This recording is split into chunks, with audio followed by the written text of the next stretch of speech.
El número de personas infectadas subió a El primer 446. caso del nuevo coronavirus es un hombre de unos 30 años que regresa. Desde hospitales nos mandan una indicación que tienen que cremar. No hay horarios hasta después de sábado, domingo.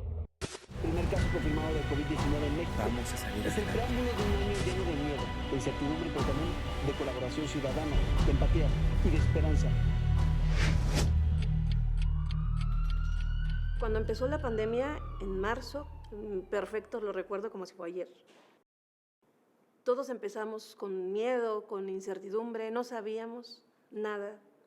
No sabíamos cómo se comportaba la enfermedad, no sabíamos qué iba a pasar. Teníamos las imágenes de China. Diciembre de 2019 en Wuhan, al centro de China. Algo extraño sucede con sus habitantes. La gente se enferma repentinamente. Los médicos comenzaban a alarmarse. En cuestión de días, los expertos notaron que esta gripe misteriosa era de hecho un nuevo virus contagioso. Que era una enfermedad muy contagiosa y letal. Y eso era lo que sabíamos, y que venía de China y que se habían comido un murciélago.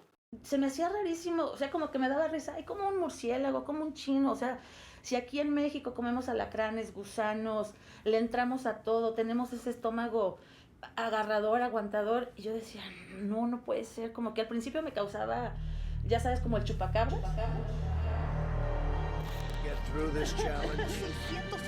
pandemia de no vamos a escatimar un solo peso.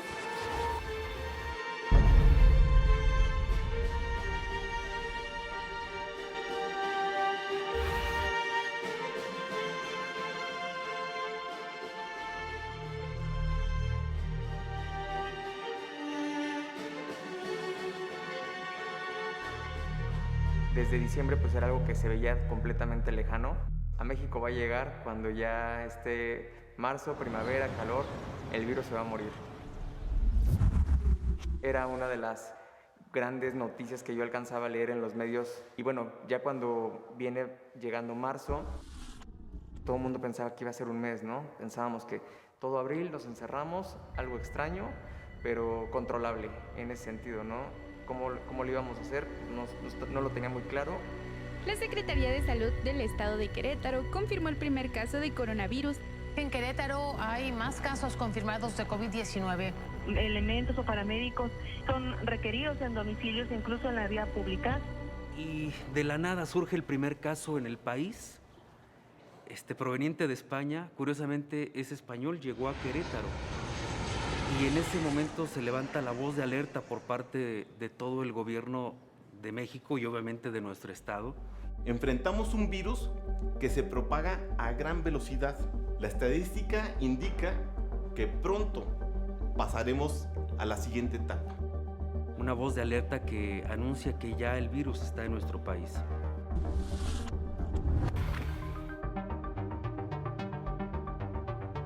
Está en nuestra responsabilidad no enfermarnos. Por eso puede ser muy tedioso el uso de cubrebocas, pero es necesario en medida que seamos solidarios con los demás, porque probablemente alguna persona diga yo no quiero usar cubrebocas, pero no es porque no quieras usarlo tú, sino es cómo tu actitud está afectando a los demás.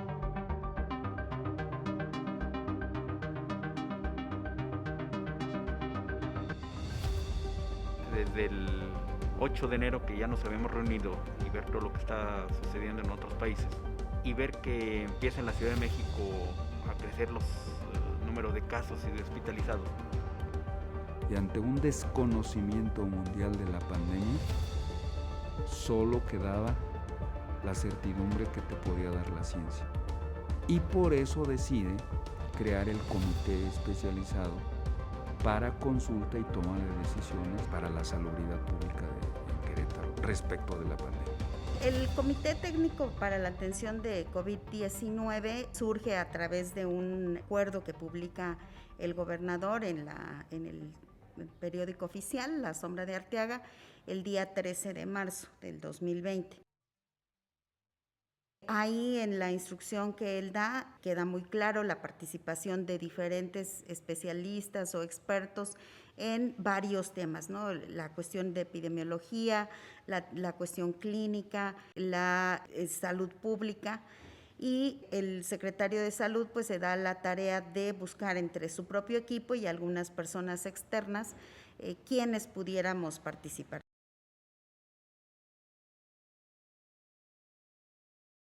El comité técnico decide hacer la reconversión del Hospital General de Querétaro a puro COVID. Habilitaremos el actual Hospital General de Querétaro como un espacio de concentración exclusivo para pacientes COVID-19. Representa una reconversión hospitalaria.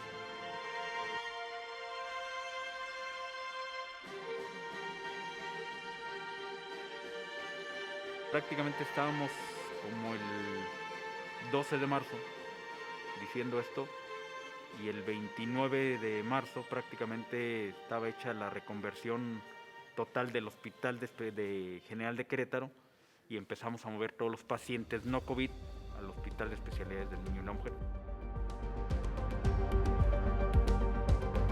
Generar una infraestructura lo más sólida posible para enfrentar algo que ya se veía que era inevitable. Necesitábamos un espacio que pudiera permitir la atención de estas personas que requerían hospitalización. Se hicieron algunas adecuaciones de infraestructura para ir dejando esos espacios de aislamiento, para hacer la señalética de circulación de los pacientes. Preferible tener en un solo hospital a todos los pacientes COVID para evitar la dispersión del contagio o incluso el contagio del mismo personal. Cuando se empezó a planear la reconversión hospitalaria, inmediatamente el señor gobernador tuvo la idea de que Querétaro tenía que estar preparado para el peor escenario posible.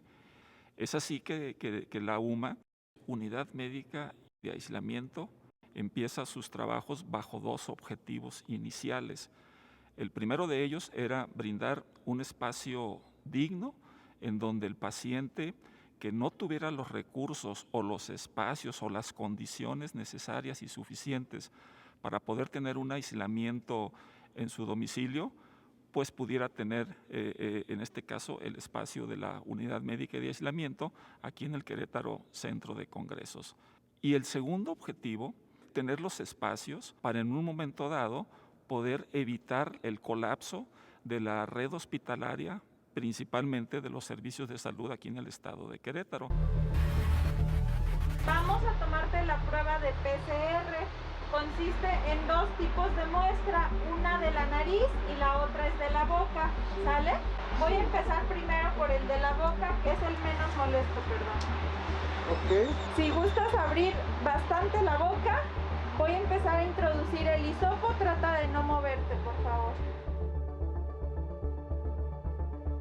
A raíz de eso, el gobierno del estado decide implementar un proyecto innovador, un call center atendido por médicos.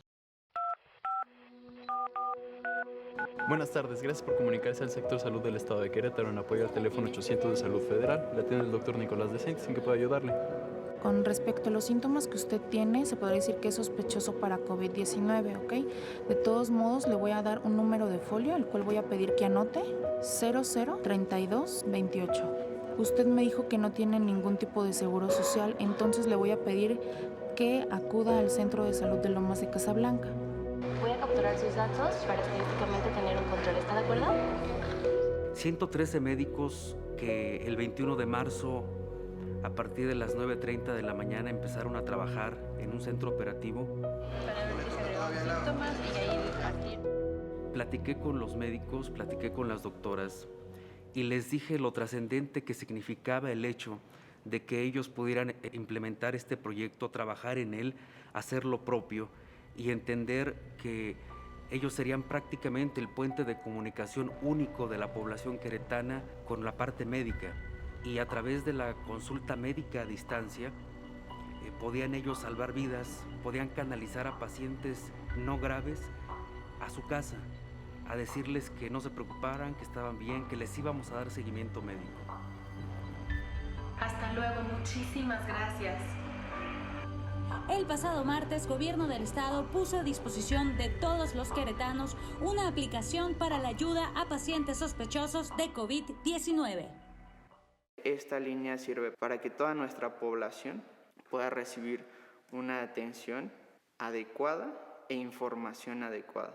Cuando nuestro secretario tiene este vínculo y esta conexión con el call center que se estaba instalando para poder brindarle atención médica a la ciudadanía, le comparten de esta necesidad que estaban identificando los médicos, de que las personas no solamente estaban hablando por una cuestión efectivamente de síntomas o de cuadros de enfermedad, sino que también se estaba cruzando una cuestión emocional, de ansiedad, de estrés, de insomnio, de miedo. Por favor, dime qué hacer. Ayúdame. No puedo salir de casa. Me voy a volver loco. Tengo deudas y tengo que darle de comer a mis hijos. Todo fue tan rápido y las exigencias fueron, hay que abordar porque no podemos detenernos y es probable que no regresemos pronto, es probable que esto se extienda más. Y entonces todas esas probabilidades se fueron haciendo realidad y nosotros tuvimos que enfrentarlas de esta manera.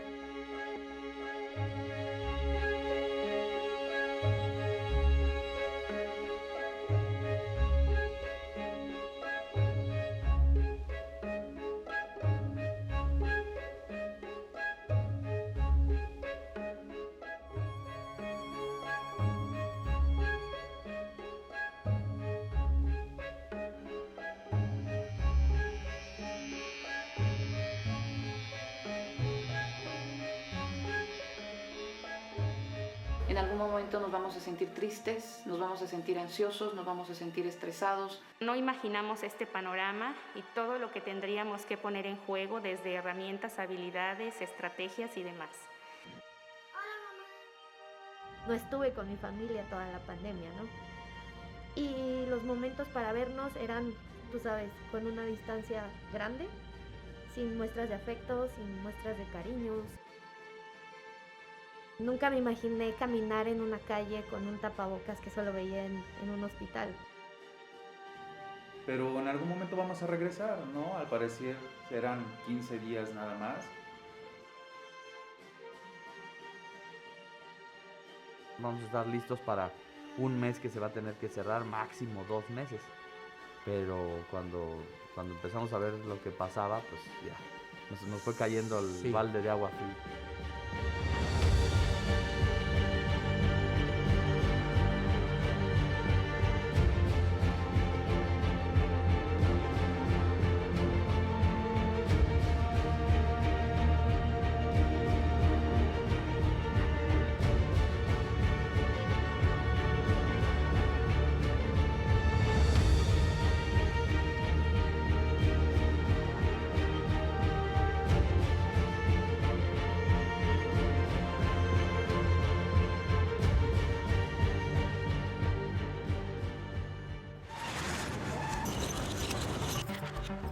Cierre parcial de los restaurantes, lo cual pues sí nos preocupó bastante, pensando inocentemente que podría haber sido un cierre por 15 días.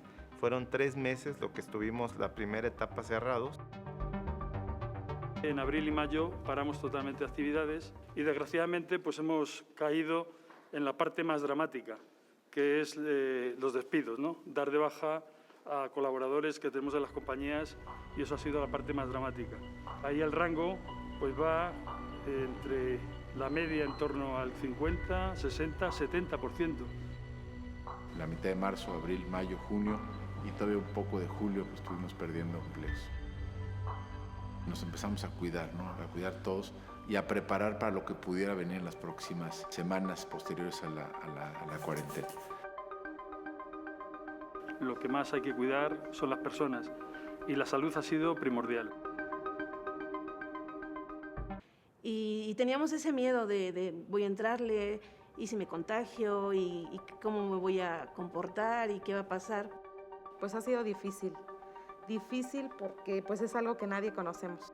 Cuando inició todo esto de la pandemia, que fue en marzo para acá, nosotros no sabíamos nada, estábamos también como todo mundo, ¿no? Desconocíamos lo que realmente venía por llegar. Nosotros teníamos la incertidumbre de que si realmente nos vamos a colocar esos equipos como lo vemos en otros países, sí nos van a llegar pacientes, incluso comentábamos nosotros entre las compañeras, yo creo que aquí en el hospital ni se va a llenar.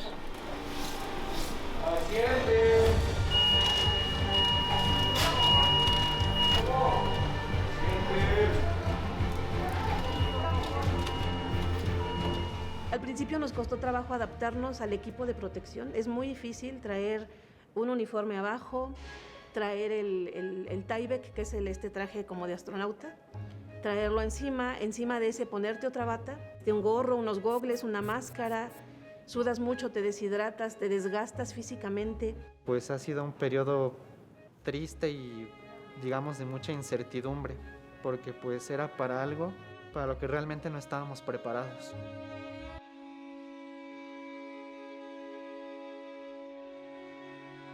Cuando se nos convocó, recuerdo ver el oficio de invitación y recuerdo, de hecho ese recuerdo me trae mucha culpa, porque lo primero que pensé fue, Querétaro no va a tener casos. Se anunciaban los primeros casos del otro lado del mundo y de verdad, o sea, para mí no era algo que pudiera tener un impacto local. Ahora tengo familiares que han sido portadores de COVID. A pesar de que fue una noticia que empezó lejos del lugar en donde yo vivía, nunca llegué a pensar que lo tendría tan de cerca. Y de repente te encuentras desinfectando absolutamente todo, la silla que tocas, el tenedor que usas. Entonces empiezas a ver dinámicas, pues que dejan sus zapatos afuera, que no los pasan, que se quitan la ropa, la desinfectan. Usen su cubrebocas, usen su careta, cuiden a su familia. Es la manera realmente de demostrarle el verdadero amor que les tienen. Y la gente que se atreve a dudar de esto, yo le invito a que nos acompañe un día al hospital para que viva lo que en la realidad se vive. Tenían miedo de venir al hospital, que porque en el hospital los contagiábamos o en el hospital les robábamos el líquido de las rodillas o 1000 cosas que se estuvieron diciendo. Estamos luchando contra mucha ignorancia de la gente porque mucha gente, la comadre le dijo, no, si te intubas te vas a morir, o no, que a la comadre fulana se lo hicieron y quedó con el ojo chueco, no sé. La lucha es contra la ignorancia. Más de un paciente me ha dicho, es que yo pensé que eso no existía. Y un señor empieza a comentar, estaba en un periódico leyendo, y dice, estos son fregaderas, esto del coronavirus es pura mentira.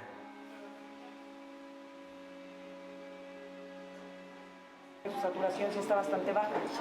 Sí me siento muy mal. Sí. Ahorita que me pusieron la oxígeno me siento sí, ya se siente mejor, sí. Sí, venía tos y tos y no podía respirar. Sentí que ya me desmayaba. A lo mejor no crees en el COVID, pero no te afecta en nada ponerte un cubrebocas y lavarte tus manos. Porque qué triste que tengas que averiguar que sí existía en una cama de un hospital y con un tubo en tu garganta.